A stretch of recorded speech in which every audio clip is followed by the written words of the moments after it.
Kami dikasihi Tuhan, kembali di pagi hari ini kita datang kepada Tuhan, kita mempersiapkan hati kita, tubuh jiwa roh kita untuk memuliakan nama Tuhan. Haleluya. Kita tundukkan kepala terlebih dahulu, kita berdoa kepada Tuhan. Terima kasih ya Tuhan Yesus Kristus yang kami sembah dan kami puja, kami agungkan. Di pagi hari ini Kau memberikan waktu buat kami untuk datang kepada Engkau, beribadah kepada Engkau ya Bapa. Terima kasih atas berkat yang luar biasa ini dalam hidup kami, keluarga kami Tuhan. Kami datang pada Engkau dengan segenap hati kami. Berikan kami roh sukacita, berikan roh kami kegirangan untuk menyembah Engkau dengan bersukacita ya Bapa. Terima kasih Yesus, terima kasih Tuhan. Kami persiapkan hati kami untuk bersorak-sorai bagi nama Tuhan. Semuanya siap untuk bersorak-sorai bagi nama Tuhan. Kita sama-sama katakan amin, haleluya. Mari kita bersukacita buat Tuhan. Saudara semuanya untuk pagi berdiri, kita memuliakan nama Tuhan, kita mau bersorak-sorai bagi nama Tuhan yang luar biasa. Berikan yang terbaik buat Tuhan kita di pagi hari ini. Syukurkan kau datang Tuhan dan bawa sama Tuhan. Kasihanmu bukti bahwa Engkau mengasihi kami Tuhan. Haleluya. Aku ragu akan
kembali Bapak Ibu Saudara yang dikasih oleh Tuhan. Mari kita siapkan hati kita untuk mendengarkan firman Tuhan pada pagi hari ini. Kami mengucap syukur untuk kebesaran Tuhan dalam hidup kami. Kami hidup sampai hari ini semua karena kebaikan Tuhan. Kalau sumber kekuatan kami Tuhan, kalau sumber kemenangan dalam hidup kami, karya salib-Mu yang telah Engkau tunjukkan dalam hidup kami Bapa, sungguh membuat kami terpesona Tuhan. Dan kami sungguh bangga memiliki Tuhan seperti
setiap hati kami itu kami boleh ditaburi kebenaran-Mu yang baru Tuhan.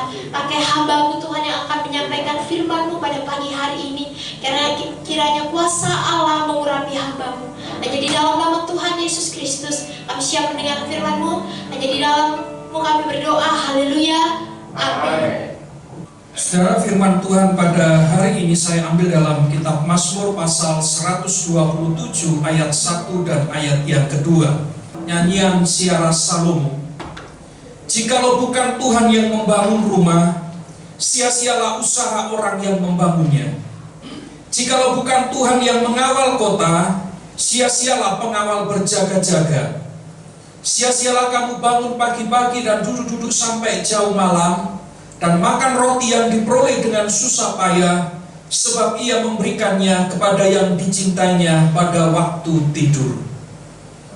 Ayat ini ditulis oleh Raja Salomo.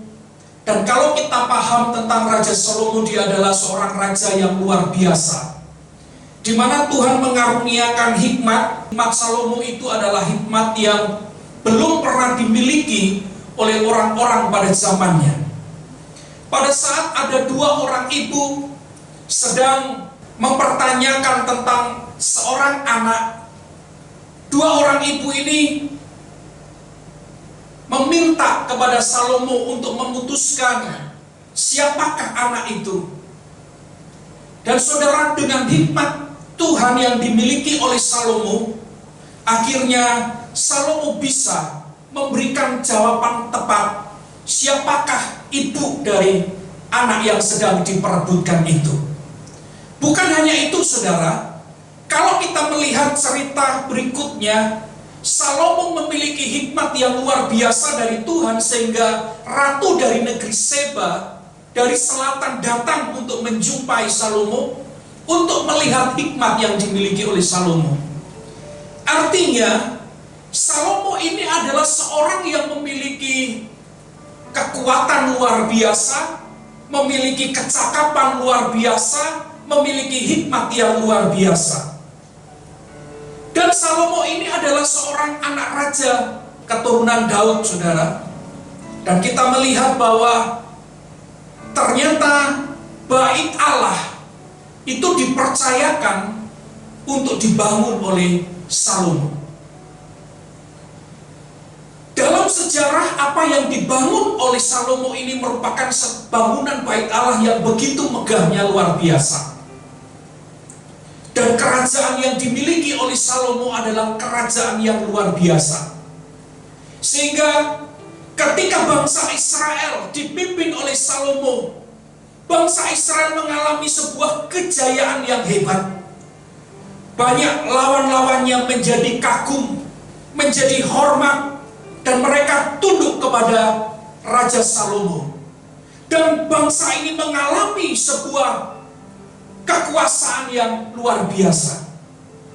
Tetapi saudara, dalam semua kehebatan yang dimiliki oleh Salomo, dalam semua kebesaran yang dimiliki oleh Salomo, Salomo menyaksikan begini: jikalau bukan Tuhan yang membangun rumah, sia-sialah orang yang membangunnya. Memang dalam sejarah kita jumpai Salomo ini bisa membangun bait Allah yang megah. Dan itu tidak pernah dijumpai pada zaman-zaman seterusnya. Kemegahan bait Salomo itu adalah kemegahan yang luar biasa. Tapi sekalipun Salomo bisa membangun bait Allah dengan megah, dan juga bisa membangun kerajaannya dengan megah, tapi dalam hatinya dia tetap berkata, jikalau bukan Tuhan yang membangun rumah, sia-sialah usaha orang yang membangunnya. Ini menandakan sifat kerendahan hatinya di hadapan Tuhan, saudara. Sekalipun dia memiliki kekuatan yang hebat, bisa membangun bangunan yang megah, tetapi dia menyadari bahwa semuanya itu adalah karena Tuhan yang berkenan dalam hidupnya. Saudara, apa yang kita miliki dalam dunia ini, hendaklah kita tidak boleh berbangga atas semuanya itu, dan kita merasa bahwa dengan apa yang kita miliki itu adalah berasal dari kemampuan dan kehebatan kita.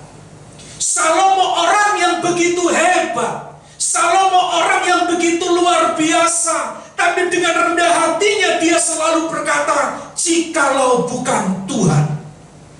Mari kita memiliki sifat yang seperti ini, saudara.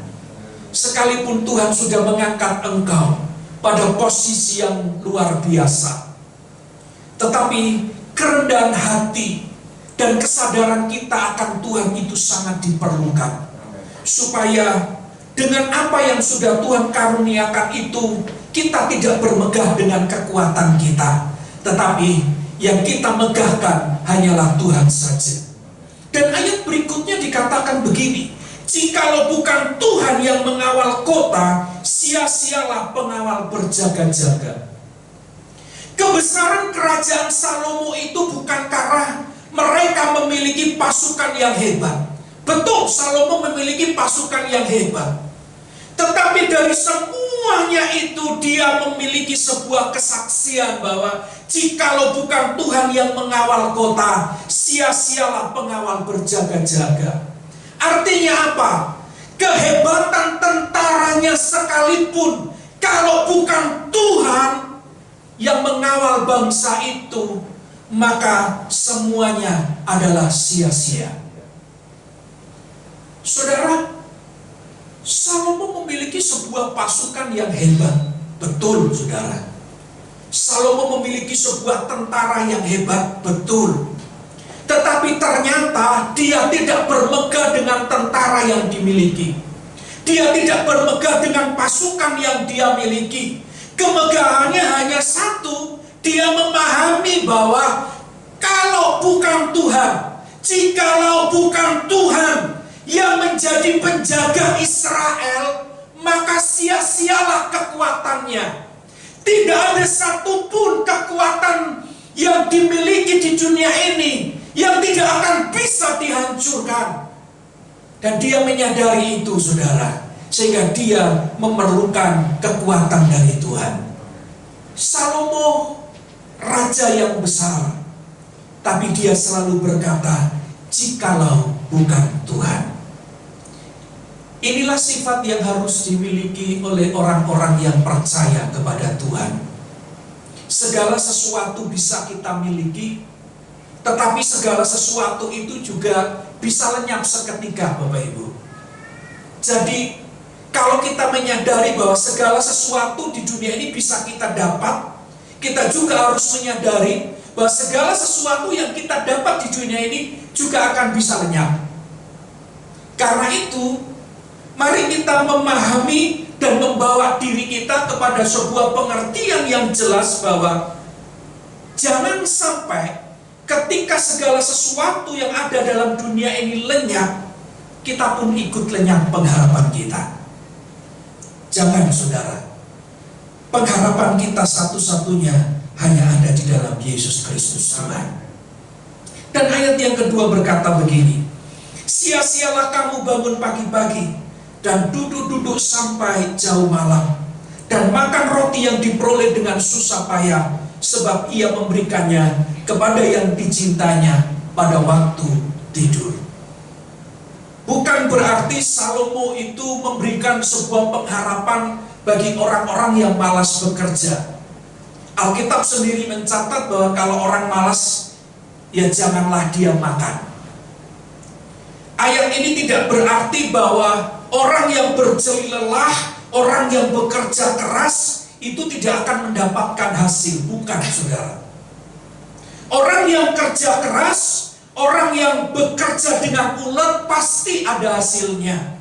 Tetapi ingat, di sini dikatakan bahwa ia memberikannya kepada yang dicintainya pada waktu tidur. Ayat ini memberikan sebuah penjelasan kepada kita. Kita bisa bekerja dengan keras, kita bisa berusaha dengan sekuat tenaga kita, tapi ingatlah bahwa semua berkat itu datangnya hanya dari Tuhan. Nah, ketika kita mempercayai semua berkat itu datangnya dari Tuhan, maka cara Tuhan untuk memberkati kita itu dengan banyak cara. Apalagi di tengah-tengah masa yang susah ini, kita mungkin mengalami masa-masa yang sangat tidak baik, saudara. Dulu saja ketika masa berjalan normal, untuk mencari duit saja susah. Apalagi di masa-masa yang seperti ini, pasti akan lebih susah. Tetapi satu hal, kalau kita memiliki pengharapan kepada Tuhan, kalau kita percaya kepada Tuhan, maka kita juga harus percaya bahwa Tuhan yang kita sembah sanggup memberkati kita dengan caranya. Dan itu harus kita yakini, saudara. Cara Tuhan menolong kita itu banyak. Dan kita tidak bisa mendikte Tuhan dengan cara kita. Mungkin pada masa-masa kritis waktunya, Tuhan ini waktunya untuk bayar listrik. Kok hari ini saya belum dapat, Tuhan? Tetapi ingatlah, saudara, bahwa kalau kita orang-orang yang dicintai oleh Tuhan, dan kalau kita mencintai Tuhan, maka kita harus percaya pekerjaan Tuhan, caranya Dia memberkati kita, itu tepat pada waktunya. Nah, sekarang mari kita bangun kepercayaan kita kepada Tuhan. Sama seperti Salomo. Sekalipun dia orang yang hebat, sekalipun dia memiliki hikmat yang luar biasa, sekalipun dia memiliki kekuatan tentara yang kuat, tetapi dia tidak bermegah dengan kesemuanya itu. Yang dia memegahkan cuma satu, yaitu Tuhan yang punya langit dan bumi. Dia melayani Tuhan yang satu, yaitu Allah Israel. Dan dia mempercayai bahwa dialah penjaga Israel yang sesungguhnya. Dan dia juga mempercayai bahwa dialah yang akan memberkati hidupnya dan hidup orang-orang yang takut kepadanya. Saudaraku, mari kita bersama-sama hidup dalam kemurahan Tuhan. Mari kita bersama-sama hidup mencintai Tuhan. Dan sekalipun untuk cinta itu kita mengorbankan banyak hal, tapi percayalah, cinta kepada Tuhan itu tidak pernah mengecewakan kita. Tapi itu akan membuat kita semakin mengerti, semakin memahami untuk memberikan diri kita sepenuhnya untuk Tuhan. Sampai kita bisa berkata begini, Tuhan, apapun bisa terjadi dalam hidupku, tapi satu hal yang aku mau, supaya hidupku selalu menyenangkan-Mu. Kiranya Tuhan memberkati kita, saudara. Dan mari kita mempersiapkan hati kita untuk kita mengikuti persekutuan dengan tubuh dan darah Tuhan Yesus Kristus. Saudara bisa menyiapkan roti dan anggur. Mari kita bisa bersama-sama masuk dalam hadirat Tuhan. Oleh kuasa darah-Mu ya Tuhan, Kau telah menebus dosa kami. Terima kasih ya Tuhan. Haleluya.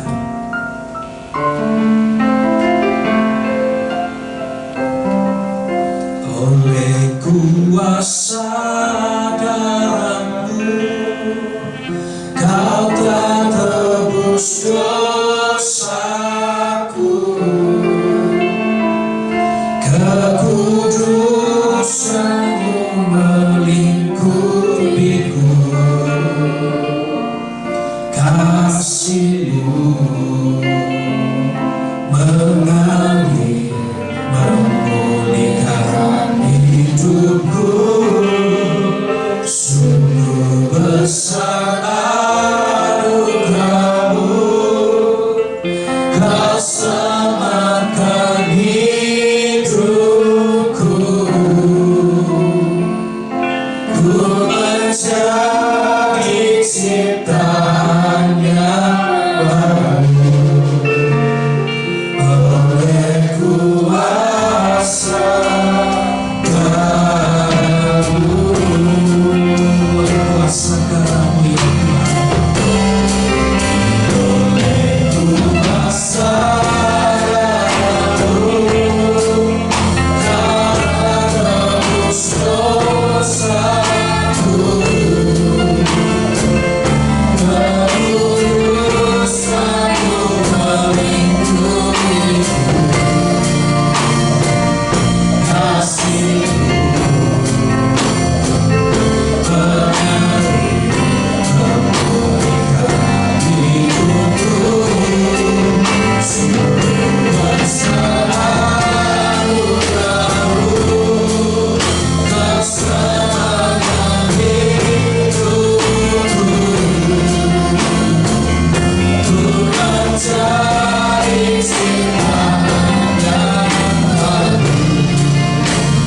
ciptaan yang baru oleh kuasa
Sekarang mari kita siapkan hati kita untuk mengikuti persekutuan dengan tubuh dan darah Tuhan Yesus.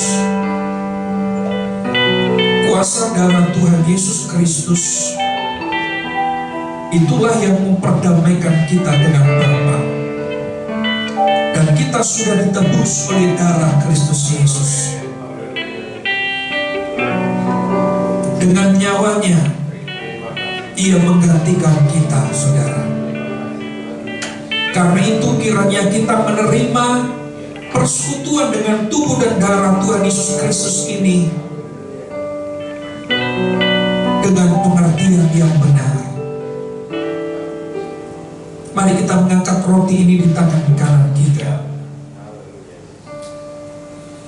Sebab apa yang telah kuteruskan kepadamu telah aku terima dari Tuhan, yaitu bahwa Tuhan Yesus pada malam waktu Ia diserahkan mengambil roti, dan sesudah itu Ia mengucap syukur atasnya, Ia memecah-mecahkannya dan berkata, inilah tubuhku yang diserahkan bagi kamu.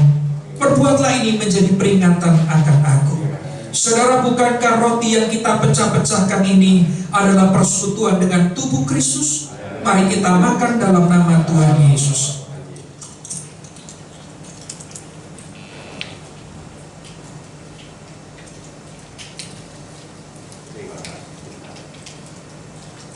Mari kita mengangkat cawan ini di tangan kanan kita.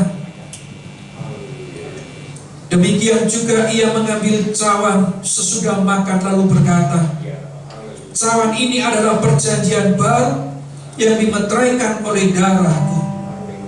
Perbuatlah ini setiap kali kamu meminumnya menjadi peringatan akan aku. Sebab setiap kali kamu makan roti ini dan minum cawan ini, kamu memberitakan kematian Tuhan sampai ia datang. Saudaraku, bukankah cawan yang ada di tangan kita ini adalah persekutuan dengan darah Tuhan Yesus Kristus? Mari kita minum.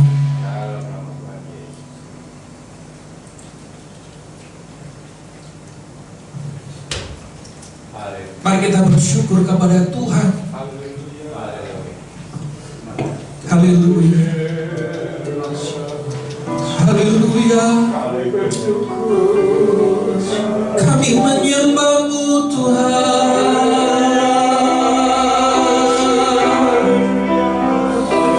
Kami bersyukur.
Biarlah kami terus menaruh